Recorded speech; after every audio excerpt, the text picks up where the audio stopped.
fuck out of bed, bitch. Go.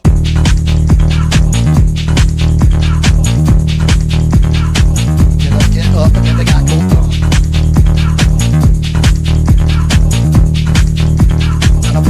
Time to wake up, bitch. Get up. Hello, world, and welcome to the Morning Spread right here on the Betting News Network. I'm your host, Nate Horning, joined by my good friend, Betting the Pitch, to talk to you about all things World Cup today, as we've got 3 matches lined up for the slate. The first one not starting for 3 hours, so we've actually got a little bit of breathing room, a little bit of time to work with, but 3 phenomenal matches that we're going to discuss today. We're going to talk about the USA moving on to the round of 16 after their win over Bosnia yesterday. And we'll get into so much more. We got producer Alex in the shadows helping us out. And this is all brought to you by our sponsors at onlinecasinogames.com. Go to onlinecasinogames.com. Use promo code BNX20 to get $20 in free chips at that site. Mr. BTP, both amped up after that USA win. How you doing on this Thursday? Doing great, my friend. Couldn't sleep last night. Could not sleep last night. And I think it's only right that we start the show. Oh, there we go. I love it. Almost heaven, West Virginia. Blue Ridge Mountains, Shenandoah. It's the song of victory, ladies and gentlemen. The song of victory, in case you didn't know. Couldn't sleep last night. I listened to this song all last night. So amped up. It's what I needed to lull me to sleep, but it just got me more amped up, right? Potch singing this song and just Weston McKinney firing the fans up. I mean, come on. Couldn't beat it last night. It was great, man. A great scene out there in Santa Clara, California, as the U.S. beat Bosnia, moved on to the round of 16, where they'll face Belgium on Monday. Let's talk about what we saw, because, I mean, the U.S. kind of, like we said, was being very aggressive. They were pressing. They were trying to get that early first half goal to really set the tone, and, you know, eventually got it pretty close to halftime, but a couple called back from offsides. But I was impressed. I like this new style of U.S. soccer that Ponch is bringing to the team, because I think we talked about it pre-tournament a little bit, that USA typically isn't very aggressive. They're more cautious. They're not really playing to win, more playing not to lose. But that's certainly not the case with this team Ponch has put together. Yeah, I mean, we were talking about it. We didn't know what kind of style. I mean, we assumed that they were going to come out and play their aggressive style like we've seen, and they did. And Bosnia was great. I mean, they were very structured. They were tough to break down in the low block. Pulisic finally got into the match later in the half. Made some good runs. And then, Balogun just kind of took over, at one point and, scored twice. Obviously, the one was offsides. But yeah, just so awesome. Like the team just going out there, like they're confident. They're fun to watch. You can feel the energy in the stadium. You could feel the energy from the players, and they just have a really good, it just seems like they have a really good game plan when they're coming into these matchups. So I'm excited. I'm really excited for Monday against Belgium. So it sucks that we won't have Balogun, but I feel like, Ponch will find someone to fill in. I don't know if it's Pepe or if they put Pulisic up top, but, something. We'll figure out something. Yeah, it will be interesting to see, because I feel like the easy answer would be, you just put Pepe in there as that 9 up top, but maybe you do move Pulisic up top, give Berhalter the start, like we kind of talked about it in that wing position. So I would probably go that route and keep Pepe on the bench. But again, we've been playing well with kind of a true number 9 up there with Balogun. And so unless you want to completely switch the tactics, Pepe kind of filling in would make the most sense. But we'll see what Ponch does. But yeah, what are your thoughts on Flo's red card there? A lot of debate on social media. What are your thoughts? I mean, unbiased, of course. Yeah, I mean, I'm trying to be unbiased. I just, it seemed weak. I mean, it seemed like it definitely wasn't intentional. I mean, that was a given. It just definitely wasn't intentional. I don't know. I mean, I feel like, we talked about it before the show. Real time, full speed. No, it just doesn't happen. The ref doesn't even give a foul. We think, right, for that play.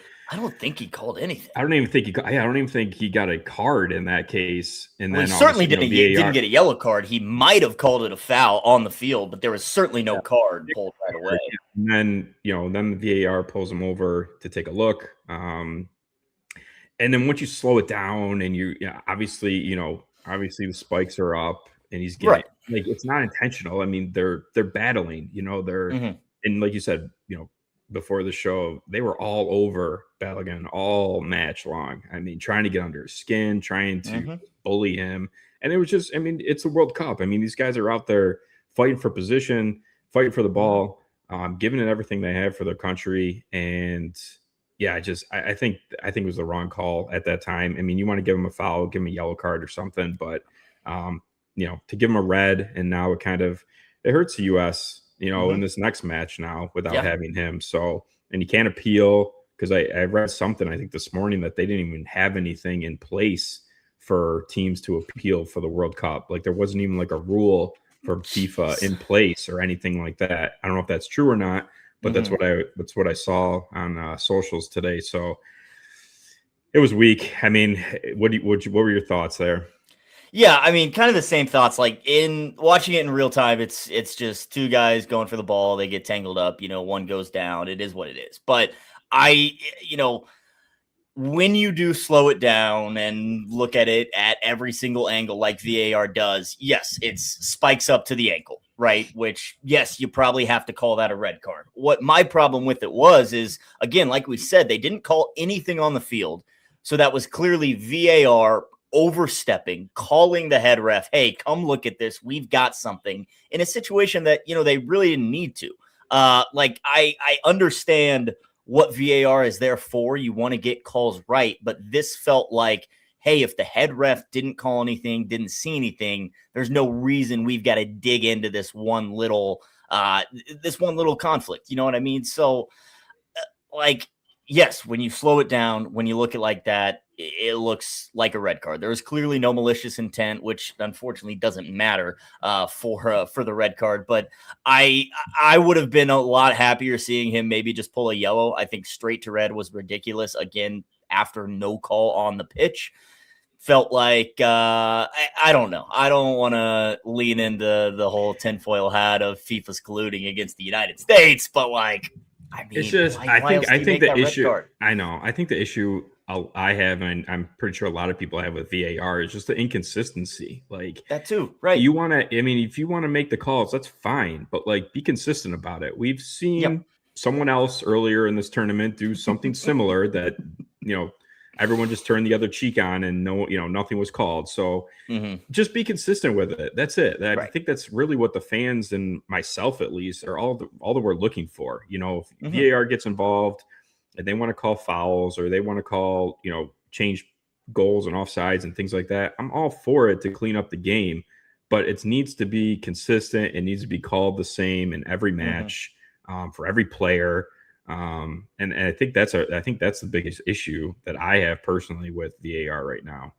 Right. And I mean, I'm right there with you. And my biggest issue is definitely the overstepping part, because we saw that in Colombia and Portugal. Again, not to, get upset that this screwed me out of a winning wager, but Colombia scored in the final, moments of stoppage time against Portugal. Davinson Sanchez is a big toe offsides that no human ref is going to make that call on the field. You only get that call because of VAR. And again, that's why VAR is there. But digging into this specific foul, looking for something with that malicious intent, I don't think that's what it should be used for. So I'm with you. I think we need to probably dial it back a little bit. I don't know how you legislate that and make that happen, but it seemed like a call you didn't have to make, in my opinion. So, because I mean, Bosnia players stepped right up and played the rest of the match fine.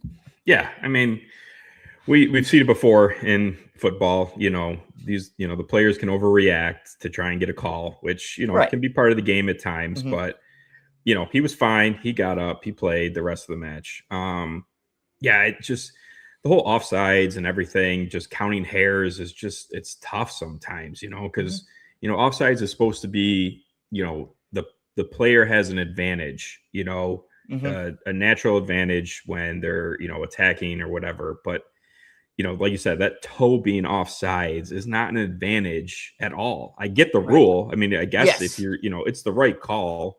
But you just wish that there was just a little leeway, some way, or if they change it somehow, to make an executive kind of decision. If you're looking at it from a ref standpoint, be like, yeah, there was no advantage here in this, toe being offsides to the player, like goal stands kind of thing. It also seems like VAR is almost the higher authority than the head ref in the middle of the pitch in this instance, because again, the head ref didn't call anything. VAR is the one that, hey, we've got something, come over, look over. And I feel like maybe you make it so that the head ref has the final discretion, especially with like an offsides call like that. Like, okay, yes, by the book, VAR looking at it right down the line, he's a toe offside. I'm not going to call that because, like you said, there's no clear advantage. So a lot of gray area, like Chad is saying, which is part of the game. I mean, it's just there's a lot of technology right now being used for the World Cup with the offsides and the changing of the corners, if that needs to be. And like the ref is hearing a lot in his ear through this match, so he doesn't really feel like he needs to do a ton on the pitch. It's becoming more just, people upstairs with computer screens in front of them and all the technology making these calls. So it kind of sucks because, it takes away a little bit of that, natural human ability to make a decision and doing their job. Same with like baseball and calls of balls and strikes. You know what I mean? It's just, it's part of the game, and so I don't know. I just hope it doesn't really, it didn't come back to obviously hurt the USA last night, which is good, but now we don't have our number 9, for our next match.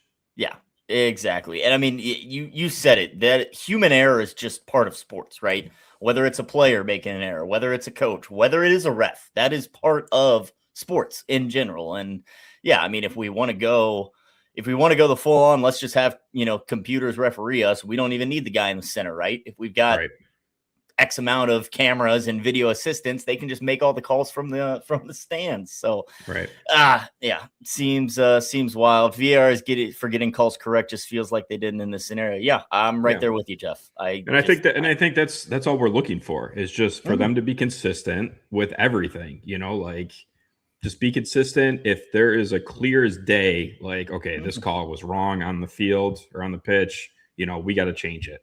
But if it's like, all right, that's close. Like, let me draw this imaginary line like they do in the Premier League, or let me, use our technology and, use these 3D graphics to draw, it's crazy. And I just want it to be consistent. That's really for me personally, at the end of the day, that's all I'm looking for. And I'm sure most fans are. Yeah, exactly. We can't ask for much more. Just a little consistency, please, with VAR and everything that comes with it. So consistently terrible. I mean that's arguably consistent. But KP says he's glad to play Belgium over Senegal. I think I am too. Although I mean, we talked about this yesterday too. We did. Yeah. I mean, what a comeback by Belgium. Now, what are your thoughts on that, PK, of how that game ended? Again, it's like, going back to being consistent. Like, okay, you're going to call that. Like, you better call that if it happens again. You know what I mean? So it's just, I don't know. That was a tough call, and it gutted for Senegal to go to blow that 2-goal lead and then lose an extra time and, the last minute of for a PK. So, yeah, I mean, we talked about it yesterday. I don't know if I wanted to see Senegal or Belgium in this match. I feel like Belgium's got to have some confidence now after that huge comeback and getting the win. But I don't know. And we'll see. I'm excited for Monday, though. I'll tell you that. It's going to be a phenomenal match that we'll have to put together a little shotgun somewhere before that 7:00 kickoff out in Seattle for the U.S. and Belgium. How about Malik Tillman though? How about his free kick? Just beautiful over the wall into the back of the net, stepping up when we're down a man. He nailed it. And I don't know if the keeper got like caught flat-footed, but I don't think he got a really good dive on it. I don't know if maybe he thought Anthony Robinson was actually going to be the one kicking that since he did a little, stutter step. But Tillman, just a beautiful free kick to put us up 2-0 there, kind of seal the win. Yeah, I think it looked like he just was maybe caught off guard a little bit because he was leaning a little bit, and then when he dove, his hand just wasn't at the height of the ball. So I don't know if maybe the spin on the ball just kind of threw him off there. But yeah, just a beautiful. It's such a tough spot to get that up and down over the wall like that. Right, but exactly. It was just it was beautiful. I mean, Tillman's been such a baller for the U.S. and been such a key part of their success this World Cup. So good to see him bury that. I hit my team total over 1.5, so I needed that badly after we got robbed of the Pulisic goal. I was like jumping first. Balogun's first, but we had Pulisic to score assists, so I was like jumping out of the couch when he scored, and of course offsides. I was like, damn it. But yeah, it was good to see. And then you hit your under theirs, and I think we even said we were like 2-0 USA. We're good with that. So we nailed that, and that was just a gorgeous free kick. Yeah, phenomenal to watch. It was funny. I was sitting there watching it with my wife and, telling her, Bosnia obviously set up their wall, and then the U.S. kind of had their 3 guys in their own wall. And what the hell are they doing with the wall? They're blocking the keeper. They're blocking the keeper's eyes, and it clearly worked out because Tillman, just went up and over the wall. Keeper got a bad hop on it and ended up in the back of the net. So very pretty peak free kick there. The Telemundo call was absolutely phenomenal. I was watching on Telemundo. Insane. I encourage you all actually to watch on Telemundo. I've been refreshing my Spanish. Still don't understand anything other than the players' names and goal. But it's the passion that those guys have, man. It's ridiculous. So it's been a fun watch. So much heart on Telemundo. Exactly. You can't get that from Stu Holden on Fox. Love you, Stu. Appreciate you, man. All right. No conspiracy. No, this is actually true. Biz is putting some interesting stuff in chat. Rafael Claus, the referee that gave Balogun the red card, previously investigated for match fixing. I was actually looking at that earlier today. Really? I didn't know that. It was in the Brazilian Serie A, I guess. And I mean, this guy I do remember hearing about that. Testified, went to trial. I'm sure he wasn't convicted of anything. I do remember hearing about that now. In the World Cup, but he's been involved in some shady stuff already. So not to fuel the conspiracy theorist fire a little too much, but wow, he could face extended suspension. No way. Yeah, if he gets more than a game, that would be crazy. There's no way he should be suspended further than the round of 16. That'd be absurd. That would be if they beat Belgium and he's still suspended another game, that would be wild. We might have to bring then the tinfoil hat might have to go. Yeah, right. Yeah, tinfoil hat's coming on. The pitchforks are coming out.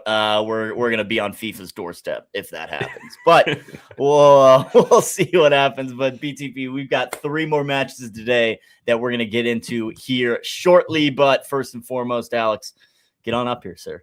Get on up here. You guys know what we got to do. I assume you want to play GeoFooty or do you want to play GeoSports? Which do you guys care about? I don't care. Both. All of the above. It is fun. Let's do the sports. Every single one that they have to offer. Let's do the GeoSports for now. We'll save the others for the end. We might have some time, but let's build out an all-day sweaty parlay for the kids today. Have to do an all-day parlay today. Yeah. We typically don't get all 3 games, so Alex already has a all-day sweat for us, I'm sure. Yeah. After he hit all 3 correct scores, I don't know if you know, ladies and gentlemen, this guy on the edge of the panel, little what, plus 5,000 yesterday? 51, yeah. Yeah, plus 51. Beautiful. Yeah, 5,100. Beautiful. That'll do. 5,108. That'll play. Plus 5,100, 3 correct scores. That's back-to-back days of doing that, too. That is. You're right. You hit. I had a plus 3,600 not And- yesterday, but the day before. And you're picking up Could today's. go 3 in a row. This one's only like plus 2,000 though. Yeah. Yeah, it's plus 2,000 on a dot. Switzerland, Spain, and Portugal all to win 1-0, 2-0, or 2-1. Something feels off about that. I wish the odds were a little. I wish the odds were a little better for you there. I could do exact agree. scores and take out, The combos. Yeah. I could do exact scores. That would be a little steeper, but I mean, if I'm getting 3 different game outcomes for, the price that I'm getting them, I'm gonna take them. My worry would be that Portugal game. Exactly. 1-0, 2-0, or 2-1. I could see 3-4 goals from Portugal. Yeah. I could also see 3 or 4 from Spain. Swiss, I don't think so, but No, Swiss Algeria is going to be cagey. That Algeria backline is. Yeah. The Swiss can't finish though. Yeah. If the Swiss don't have their finishing boots on, then for sure. Right. But if they get going early, it could be. It could be 3 goals for the Swiss. I could see it. Biz has been in contact with the Ghana witch doctor, apparently. Hey man, whatever gets some winning wagers in your pocket, right? All right, let's do some Geo Sports. See how good we are today. Go for the perfect score. AJ DeBonsa became the first NBA number 1 overall pick to have played college ball at this university. I'll take this one. You right. got this. This Should would be be pretty simple.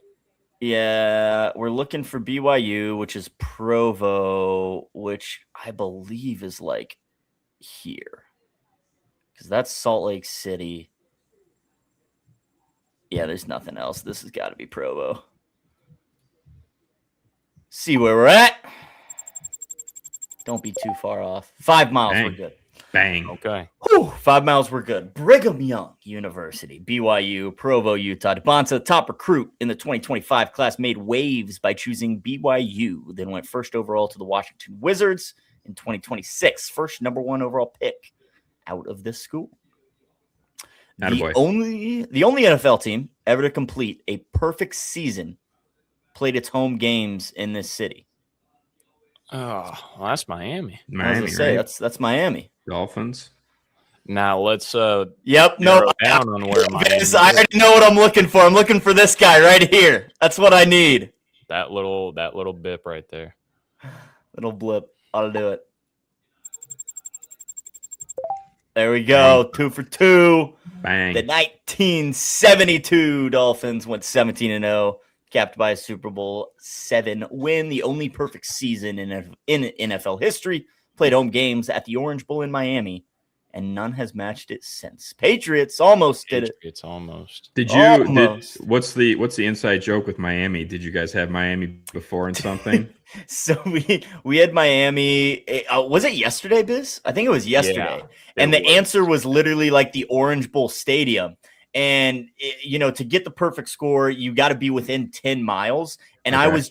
I was closer up here. So we were, I think, 20 or so miles off or whatever. Not even. So we like 13. Right. So we just learned that's our little indicator for Miami stadiums. That's our guy right down there. Yeah. Gotcha. Since the city's so big. But hey, like we said, Biz, we're taking notes, learning something new every day. Every day. Smart. Every day. Never stop learning. Exactly where it is. Before winning 6 NBA titles, Bob Cousy started at Holy Cross. Cousy. In this city of 7 hills. I want to say we're in Massachusetts. I believe so. Is it like a suburb of Boston kind of thing? Worcester. Ronan's telling us Mass. Jeff's telling us Worcester. Twansky's a Massachusetts guy, so I know he's gonna have us. All right, Twansky, where is it in this lovely state of Massachusetts? Massachusetts. Because I know where Boston is. Ronan's saying it's like over Rhode Island, so like yonder. I think like northwest a little. northwest from where I've got Yeah, it. So like that guy. That little blip right there. Yeah, That little that blip right there. metropolitan area. Says middle where the water is. So like this water, Twansky, halfway between the big lake and Boston. Yeah, I like that. If not north. All right, we'll go a little more north. How about there? North of CT and Rhode Island border. I mean, do we just go with this right in the middle of the metropolitan? I feel like that's got to be I it. feel like that narrows it down a little bit. You know, Ronan's got some differing opinions. the chat's wrong. All We're- right, we're- Ronan, drop your nuts on the table. Put some steak on it. He said, "All right, I like where you're at. I like where you at. That's it, asshats. All right, we're locking it in. Ronan. There we go. Good job, team. Got there. Led Holy Cross to the 1947 NCAA title as a freshman, nicknamed the Houdini of the Hardwood, then won 6 championships with the Celtics in just 7 seasons. That's a badass nickname. Yeah, that's pretty sweet. Yeah. Born in the U.S., U.S. men's national team striker Folarin Balogun left after just 2 months as a baby and grew up in this city. Well, that's just London, isn't it? Asshats is a good one. Asshats needs to be in people's arsenal more regularly. Please and thank you. Do we like that? Asshats? Usually I think that's a good insult. Yeah. Ronan's saying the East River. I mean, did he grow up in London? Is it that easy? Yeah. Yeah. Yeah. Yes? Yeah. Balogun? Balogun, yeah. I don't think he was born in London. He was No, not born. Born in the US. Yeah, he was born Left in Brooklyn. after 2 months. Yeah. Grew up in this city. London. I knew I wasn't crazy. All right, London's huge though. So what do we think? I mean, that's smooth. Yeah. I'm with it. Okay. It's gotta be within that 10 miles. That's what I'm saying. So like I don't know, that's pretty central London. Unfortunately, this is bigger than a 10-mile radius. How big is London? Like size? London. Look it up for us, producer. 607 square miles. Yeah, that adds 36 up. miles wide and 25 miles long. It's twice as big as New York City and about 13 times bigger than San Francisco. Jesus. Wow, twice as big as New York. We gotta, So do we? we gotta just be within guess? like a third of. Like we split this into thirds, and Right. that's our perfect score. Is in one of those thirds. I London is mean, massive. I walked that bitch so much. It's a big fucking city. I think our best bet is just going somewhere in the middle and hoping we're right. I'm with it. Lock- I'm lock with it it. in? Send it. All right, Send here it. we go. Show me 10 miles, baby. Come on. 4 miles off. Bownam. Take that. Balogun, born in Brooklyn in 2001 after his mother was barred from flying home. They moved to London 2 months later, grew up at Arsenal's Academy before starring for Monaco and the U.S. men's national team. All right. We're perfect so far, boys. Yeah. Yeah. Lock it in. One question go. to go. Olivier Roux, who stands 7'9", is the tallest college basketball player ever. He grew up in this town. Where is Sook when we need him? Because From this the- guy's the Canadian. This guy's Canadian. He plays at Florida, though, no?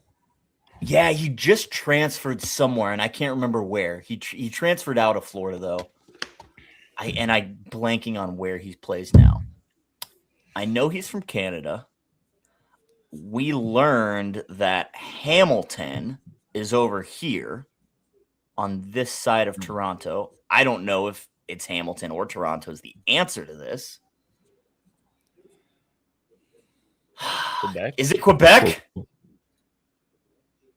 Montreal, Quebec. Go Gators. He's French Canadian, Ronan. All right. Well, Montreal's that guy. Dude, it's drip. It's drip.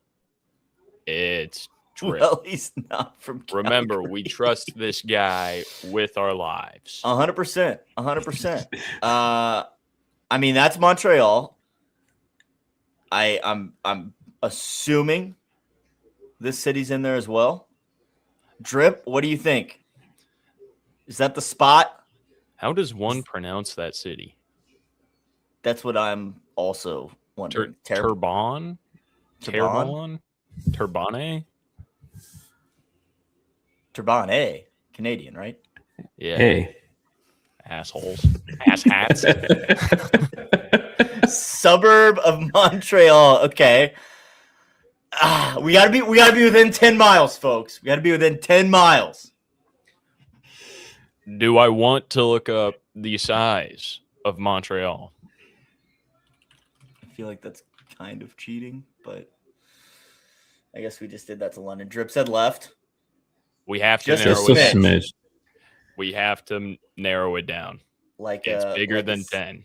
Is that So- too much of a smidge? I feel like that's pretty central, covers all the bases. Okay. We're waiting for you, Drip. Drip. Confirmation. We're staring at the chat. All eyes just focused. I know. Money. He says money. SPJ says north. Met someone in Montreal is from there. Has to be close. All right, we'll go just a smidge north. Oh God. I wonder if that fucked us. Drop your nuts. Oh God. West is a better guess than East. It's I noting think that's it. nothing but wilderness. All right, East we're Vermont. doing it. We're locking it in. Can't look. Come Here we on. go. Click the button. That's too. Ah! Oh! Ah! 10 miles on the dot, baby! Drip, if we would have gone back south, we would have been cooked, brother. Woo! Wow! SPJ was on that like white. Thank on God white, for the bro. north. I for mean, that SPJ. smidge north just helped us get there. Holy Oh, shit. my days. He Drip nailed it though. Rue, Guinness Hey. record holder, is the world's tallest teenager at 7'9". Grew up in Terrebonne, Quebec, near Montreal. Debuted for Florida in 2025. Whew. Team. Wow. Hey, Shaggy Let's got us go. to Canada. Let's Drip got go. us to Montreal. SPJ got us SPJ with the north. little north call. Yup. The Perfect. smidge north. All right. Well, Just a smidge. if anyone's keeping count, I mean, Sook doesn't have any perfect scores. Now we got 3, bro. Oof. That Oh, was pretty. That was look pretty. at that. What a graph there these last 4 days. Absolutely phenomenal. Hey, what's the coincidence with those 3 that are higher? Let's see. Sook had me this day, and then Alex. Not to call anyone out specifically, but good job, team. 97 average for the We're week. averaging a 97.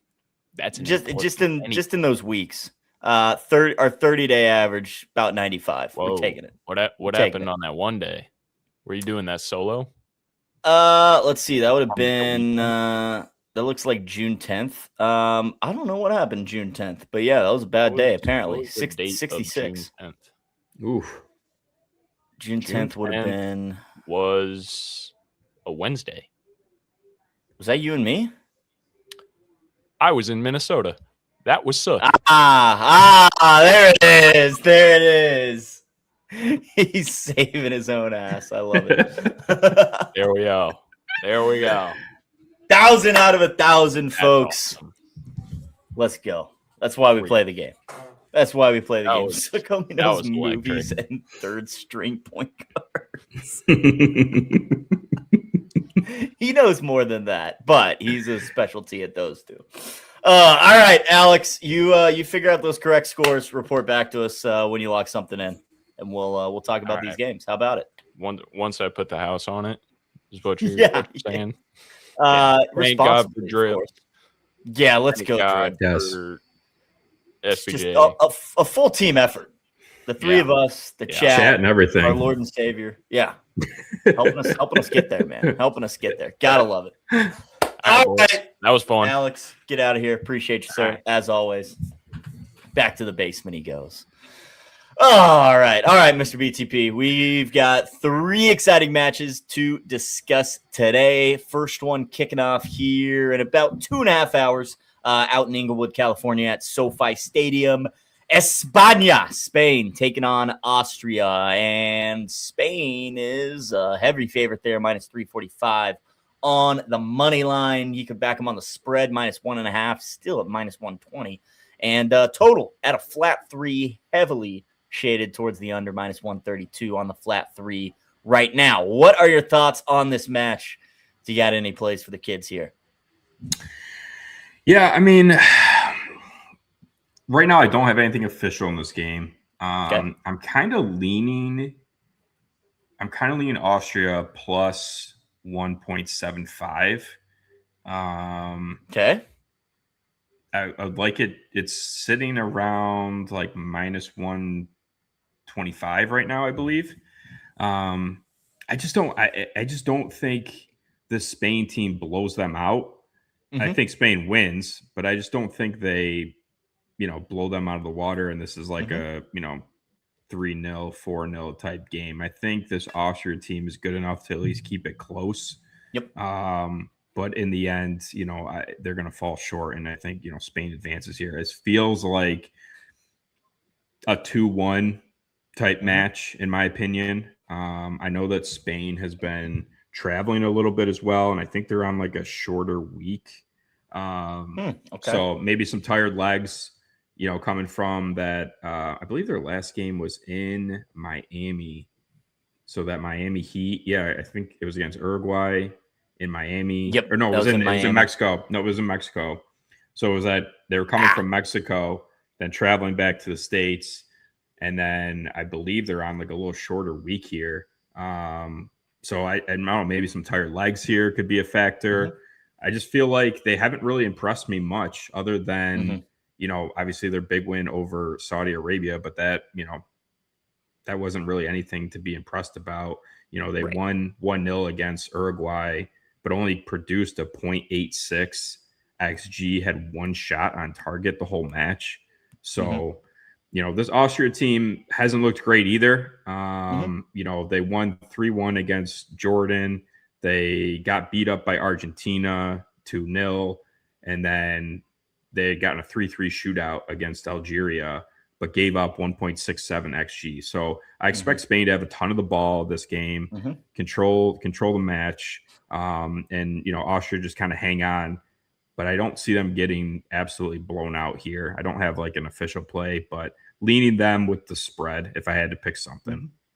Yeah, I like everything you're saying there because I'm with you. I think Austria is gonna compete and keep it close. I think they'll be successful containing Spain for a lot of the match, but I do feel like that's what they're going to spend the whole time doing, is defending and trying to keep this Spanish attack at bay, which is what they kind of had to do against Argentina. In that Argentina game, like you said, lost 2-0. They allowed 2.36 expected goals to that team. They created just 0.53 of their own, kind of telling me that they spent the whole time defending. And I think they're going to have to do that today against Spain, who, again, hasn't been overly impressive, but I do think they're turning a corner, figuring things out. That Cape Verde draw, I'm chalking that one up to just the first match of the World Cup, getting their feet underneath them. They blow out Saudi Arabia like we all expected, and then they handle Uruguay just to top the group, which is all they needed to do. So I like Spain to win this one in 90 minutes. I do think it's going to be a low-scoring match, which is why I went with Spain.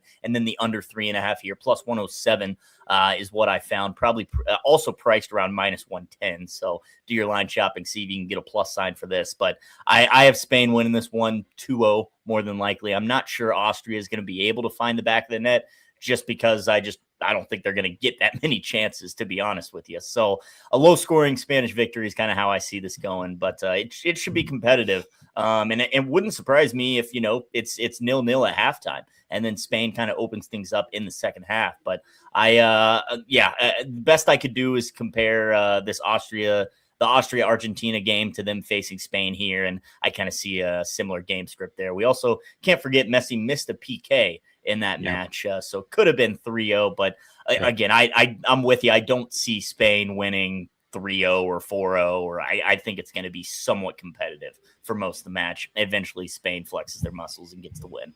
Yeah. I mean, Spain just hasn't really looked like the Spain of like the Nations League and things like that, where, Yamal was kind of taking games over, and, who knows, he could still, be lingering with an injury and not 100%. He doesn't look 100% out there. But this could be a match that maybe Spain gets right. But I just don't, I can't count out this Austria team as much as I'd like to, and would just love to back Spain minus the 1.5, but I'll probably just stay away. And just get, because like you said, I like your play, the money line and the under. I don't feel like this is a high scoring game at all, but in the end, Spain's going to advance here. Right. All right, folks. Well, 2-0 Spain sounds like it for those wanting some correct scores at home. So 2-0 Spain gets the job done for the both of us. So we love it. Moving on. This is the one that I have had just trouble getting a hold of, but Portugal and Croatia going toe to toe today. I mean, I'll just let you start it off. What do you think about this Portuguese team going up against Croatia? I know we're not super high on Croatia, but I also haven't really been impressed with Portugal so far this tournament. I know what they're capable of, but are they going to play to their ceiling like we expect? So I'm kicking myself for not taking their team total when the lines came out, because it was team total over 1.5 at plus 100. I was like, man, that is just a really good number. Like, what is going? But like, I just couldn't. I would probably have the same thought as like the books, where it was just like, this Portugal team has not looked impressive this World Cup yet. Obviously they beat up on Uzbekistan, but again, nothing to write home about. Struggled a little bit against Colombia, and then struggled against Congo. But Congo was a very good defensive team, as we saw against England. But this Croatia team, for me, has just done nothing this World Cup to impress me, to make me think that they're going to come out and pull up some sort of upset today. Like, I just don't, as bad as Portugal has played and as off as maybe they've looked, I just don't see that happening. I mean, Croatia got destroyed by England 4-2. They scored 2 goals, but only created a 0.7 XG. So, their chances were just very lucky to get by Pickford there. They barely beat Panama, and then they barely beat Ghana on a lucky late corner goal to get them past. They only created 0.42 XG in that match against Ghana. So I mean, for me, it's just they're older team. They don't look like that fat. Like, I just don't think they're going to be able to keep up with the speed of the Portugal wingers. I feel like Ronaldo's going to be able to find some space. If they can get Bruno on the ball, controlling this match in the midfield, I mean, Portugal should really just be in control this whole match. I'm hoping that maybe the team total line comes down a little bit, because I really do want to get on Portugal team total, or the money line comes down, because I don't see them going into extra time here. This feels like a 2-0, maybe 3-1 Portugal win. I just feel like this is a game where if Portugal want to make a statement, kind of get on track, they could really take it to Croatia, because Croatia to me does not look good at all. They look slow. They look like, they don't have depth. So their age and their, lack of depth is going to show in this matchup, in my opinion. And this Portugal team really needs to come out, be aggressive, and, get a couple goals early and put this game away. I'm so torn, because I see this game going one of two ways, and neither of them are correlated at all. Either I think Portugal blows them out of the water, runs up the score, just takes it to them for all the reasons that you said. I mean, they're very, very stacked in the midfield offensively and just speed-wise as well. I see Croatia having a tough time keeping up. The other side is, could Croatia just possess the ball and play kick around and, have this be a scoreless game going into extra time? That's a possibility in my eyes a little bit. Again, I don't see much in between. I see it going one of those two ways, but Portugal, I also have not been impressed with Croatia either. Getting blown up by England and then barely squeaking out wins against the other two weaker teams in your group. Not really a good showing. But, Portugal, they actually lost the expected goals battle to Congo in their 1-1 draw. They, one shot on target is all they created. 6 minutes into the match, that was it. Blow up against Uzbekistan, we all expected that. But then against Colombia, they struggled as well. Scoreless draw, saved by VAR, lost the expected goals battle, 1.7 to 0.93. So I think Croatia comes into this locking down defensively and, basically being so stubborn that, hey, we're not going to let you score. We don't need to score. We're going to play this to a scoreless draw going into 90 minutes, which is why I'm with KP. I'm looking at Croatia on the double chance line for plus money. You can get the plus 0.75 for about minus 105 if you want that, but you still need them to at least earn a point to walk away with any sort of profit there. So I went down to the double chance line for plus 122 is what I found. Just, kind of a shot in the dark. Like I said, it wouldn't surprise me if Portugal wins this 3-0, 4-0, 4-1, whatever it may be. On the off chance that they do have struggles finishing, Croatia plays some bully ball, like my dad's alluding to in chat a little bit. Maybe Croatia can hang with them for 90 minutes, earn themselves a draw for plus money. I'll pay to find out. So that's how I'm playing this match. But again, I can't blame you. I really can't blame you because, like you said, like we both said, Portugal they haven't been impressive. They really haven't. I'm just kind of backing. Both teams. And that's the other thing. Croatia hasn't been impressive either. And they've played. So what are we going to get? Right. And I feel like they've played lesser opponents, in the group stage and barely got by. They barely made it to the knockouts here. I think I'm just trying to compare this match to the England-Croatia game where If Roberto Martinez comes out with an aggressive approach, has their players playing aggressive and not just, thinking they're going to get, kind of just lollygag through this game. They're going to find a goal here. They're going to find a goal there, and then they're going to go on. But like actually having some sense of urgency and coming out and attacking this Croatia backline and midfield, I don't see why they can't put up a crooked number like England did, because when England came out and just took it right to Croatia, they were all over them. 3.2 XG in that game, 11 shots on target, 22 shots in total. Portugal's more than capable of producing those kind of attacking numbers, but the game plan and the manager needs to have those players doing that, because we saw that in the Congo match where I think they just came out and thought that they were just going to get an easy win. They were going to cruise, and they just kind of were like, we got the early goal. Now we're just going to kick the ball around a little bit, and, we'll find another one eventually. And then it came back to bite them in the ass. And then against Uzbekistan, they came out, they were pissed off, they were aggressive, and they took it right to them. And then we saw what happens. They put up 5 goals. They struggled against Colombia, but Colombia, a very good team. Like I have Colombia going far in this tournament. So that's a great matchup. But if Portugal comes out with that aggressive nature, that aggressive style like they had against Uzbekistan, I think that's the plan that they need to take into this matchup to beat this Croatia team. But if they come like they did against Congo, thinking that they're just going to, skate by in this match, then I think it's going to bite them in the ass.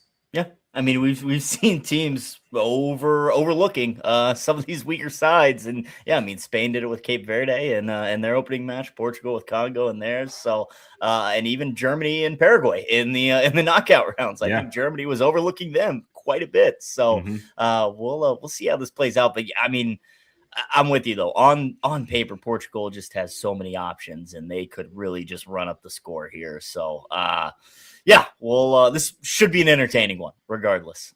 Should be keeping us entertained on the screens, leading us to our final match. It will be fun trying to find something for the parlay in this one too. when we get to that here in a little Definitely. bit. But one more match in Vancouver tonight, Switzerland taking on Algeria at BC Place. Algeria barely moving on as the third place squad in their group. Switzerland topping Group B. Now the Swiss are a small favorite here, minus 110 on the money line, under heavily juiced at the under 2.5 at minus 145. What do you like in this match? Because I really like the Swiss.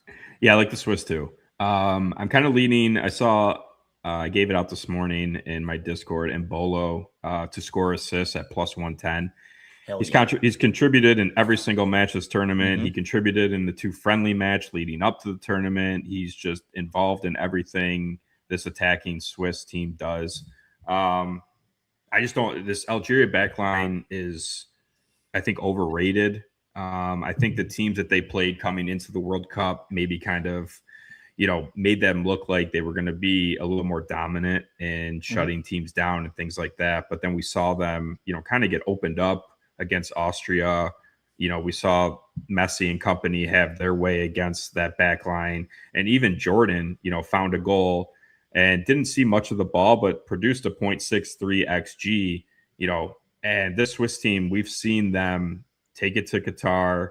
Obviously they should have won that game 3-4-0. But they just could not find the back of the net. Right. They beat up on Bosnia after the red card came. And then they beat Canada, which was a very good win for them. Canada finally woke up after they went down a goal, but the Swiss hung on. They capitalized on their chances, and I think this is a very good team that could really take it to this Algeria side. And I don't see the Algeria side being able to keep up with the Swiss attack.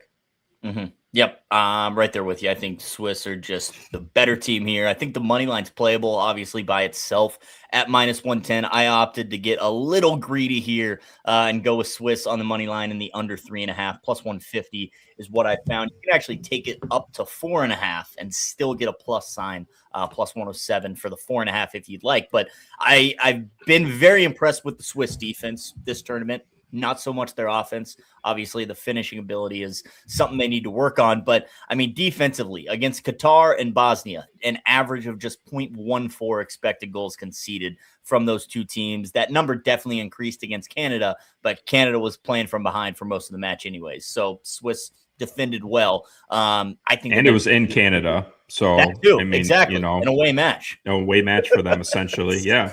Right. And they held their own. And, I do think I don't hate the Swiss to 0 either in this match because I don't necessarily see them giving Algeria anything. But ultimately, like Swiss to win a low scoring match here, I don't think it's going to be more than 1-0 or 2-0. Maybe it does get to 2-1, but I kind of lean goals in this one. I really do. Like, okay. Yeah. Okay. I feel like this could be a late night banger here to end the night. I just, if it opens up, like if Swiss get an early goal and they get going, we've seen this Algeria team just kind of get opened up when they're trying to, attack, and then they're getting beat on counters, and they're not very fast or physical at the back. So, I mean, Ebola could really have a day today.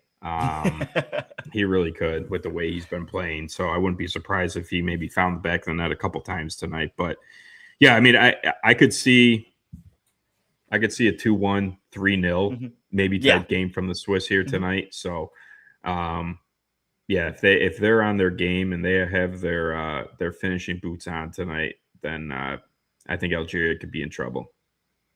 What I've just noticed, and maybe I'm just crazy thinking this way, but when you have some of these lopsided matches, I feel like it's in the underdog's best interest to essentially park the bus, rather than try and attack and leave yourself susceptible to the counterattack.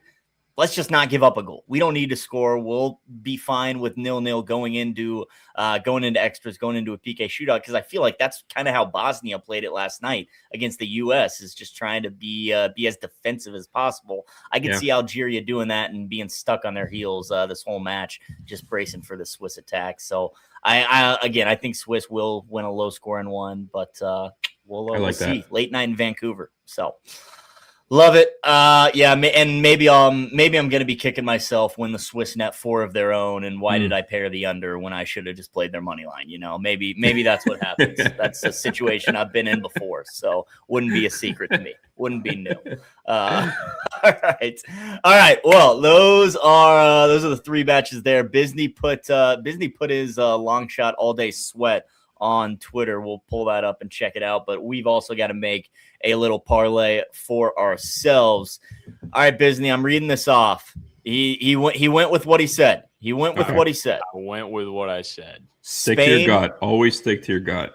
Spain, Portugal, and Switzerland, all of them to win either 1-0, 2-0, or 2-1, plus 2,000 odds from the man Biz. Using some of that house money. I was gonna say, you're playing with house money for a while now. Money for sure. Gotta love that. Real quick, if you guys don't mind. Yeah. What do you got? Jeff Stenberg sent me a parlay. Uh-oh. And I'm looking at it, and it looks a little too good. 66-1, the one he's talking about? 66-1. All right, what is it? All right, in the Spain-Austria game. Hold on. How many legs do I have to listen to? Yeah. 9. Holy shit. It's like a spider with a long Johnson. Yeah, all right. Give me the 9-legger. All right. Oyarzabal, 2 shots on target, 2+. Okay. Spain total corners, 5+. Okay. Spain team total over 1.5. Okay. Okay. In the Portugal-Croatia game, Portugal team total 2+. Portugal total corners over 4.5, and Bruno Fernandes to have a shot on target. Okay. Okay. And in the Switzerland-Algeria game, over 7.5 total corners. Manzambi to get a shot on target, and Switzerland team total over 1.5. All right. Best of luck. Best of luck, Stifler. I like it. I mean, I don't really. There isn't a leg there that I could be like, you know what I mean? You need a lot to happen in a 9-legger, but I don't. There isn't one leg that I'm like, I don't know about that one. Yeah, I'm not sticking my nose up at anything on there, but I'll. This as well. I'm also not going to tell. I might have a lot. I'll be rooting for you, Stifler. I'll be rooting for you. Now I know what to root for, but I'm not going to tell that one. I need to hear what y'all guys pick up. All right. Let's do it. Let's figure this out. Now, do we want to? I mean, something in every game for sure. Yeah, definitely.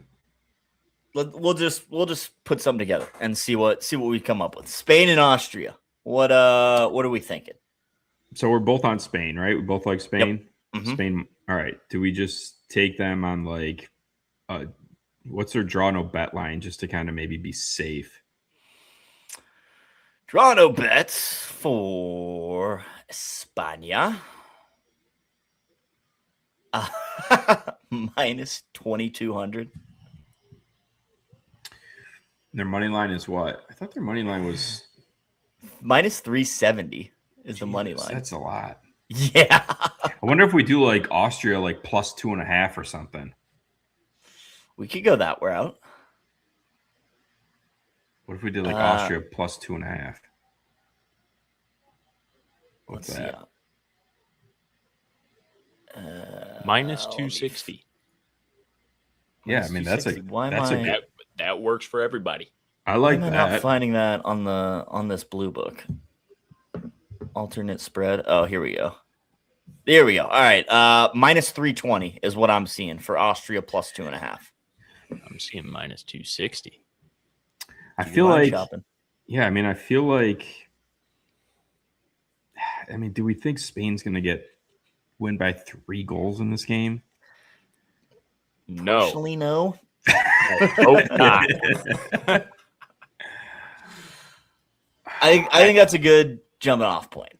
I like that. All right. Austria plus 2.5. Do we need to dive into like a shots market or something for this match as well? I mean, do we take Mikel shot on target? Don't need to convince me there. I was going to say maybe we could sort out the sides, but when it's, something like that, yeah. Oyarzabal for one shot on target, minus 425. Those two legs, minus 141 for that game. Okay. Austria plus 2.5. Or do we go back to the keeper saves? Ooh. That was kind of fun last night. That was fun. Right? And that was like a quick cash. As soon as Balogun got out, yeah, that was save. And you got to think Spain. I'm just trying to look at what Austria has given up for shots. So they gave up 12 shots, 5 on target to Algeria. They gave up 12 and 5 to Argentina. And then they gave up 11 and 4 to Jordan. So you got to think Spain's going to get at least 5+ shots on target in this match. So we could do that. We could do Spain shots on target. Spain team shots on target. Yeah. Like over 4.5 shots on target. Ooh, team for 5 shots on target. Spain is minus 425.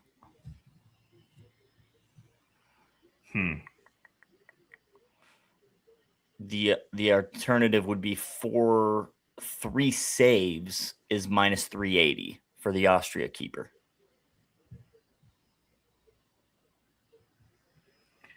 Let's see. So he had 3 saves against Jordan.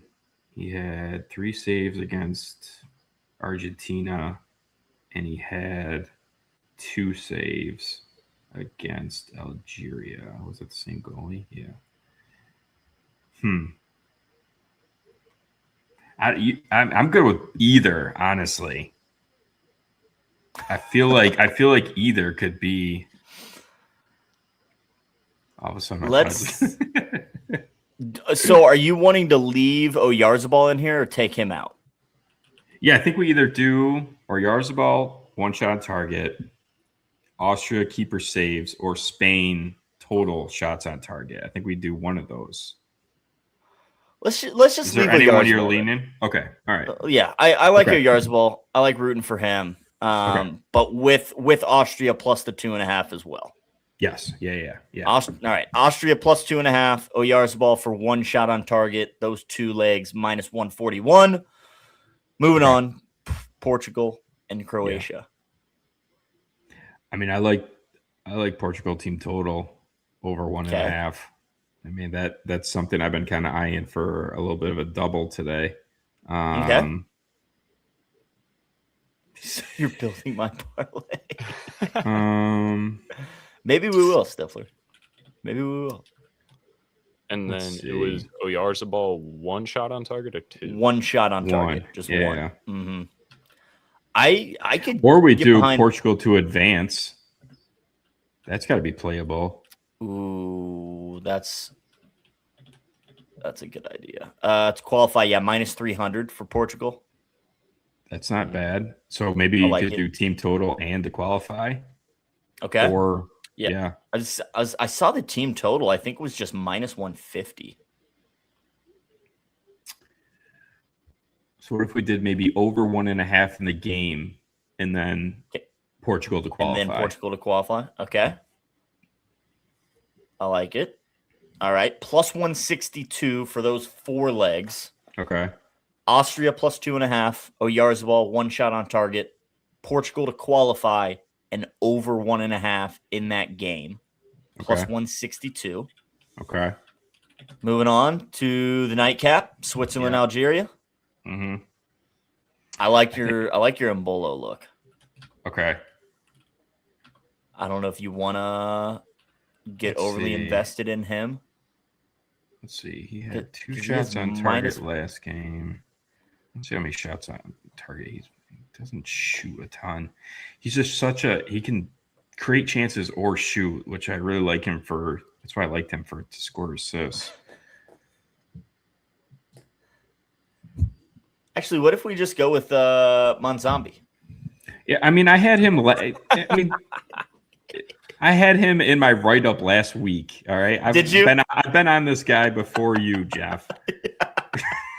We could do. I mean, what if we just like did their? Could we do each of them for like a shot or? Because last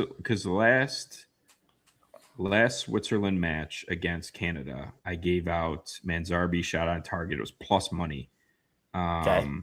Now I think it's at like minus 180 or something like that for one shot on target. Wow. So the books have definitely caught on to him because he's been balling. Alex, I think you just said, how about Swiss to qualify? I kind of like that. At minus 270.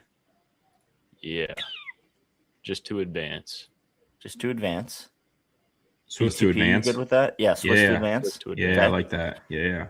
5 legs for plus 259 right now is what I've got. I'm seeing plus 270. Even better. Even better. Do we want to add another leg here? I mean, I don't know many animals with 5 legs. We could. There's we don't a lot of animals with 6 legs. I don't think we need to. Okay. Because I feel like how we have it set up right now, if we get to Switzerland, we're sitting with Switzerland to advance at plus 270 or whatever. Yeah. Great spot to hedge if people would like to. Yeah. And I would rather get to that point and only sweat out one leg as opposed to okay. That's fair. If we go the prop route or whatever. So That's fair. Minus 9 legs. I built a It's a centipede. All right, folks. Do your line shopping as always, especially with these parlays. Make sure you get the most bang for your buck. But what we got: Austria plus 2.5 with Mikel Oyarzabal for 1 shot on target. We're taking Portugal to qualify and over 1.5 in that game, and then taking us home, Switzerland to advance. All 5 legs plus 270. There it is. That'll do. That's beauty. That'll do. Cool. Awesome. We're so close last night. Dude, we just need Captain America, man. I know. He had it too. He had it. Oh my god! He was definitely offside, but yeah, he was off by a mile. USA money line, freeze 2 saves hit. Yep. USA in the first half. Just dude, we got the first half goal too. I was like, yes, let's go. We got those free saves like right away, you know, and then we're just sweating the first half goal. Got it, and then all right, take us home, Christian. Yep, and he almost did.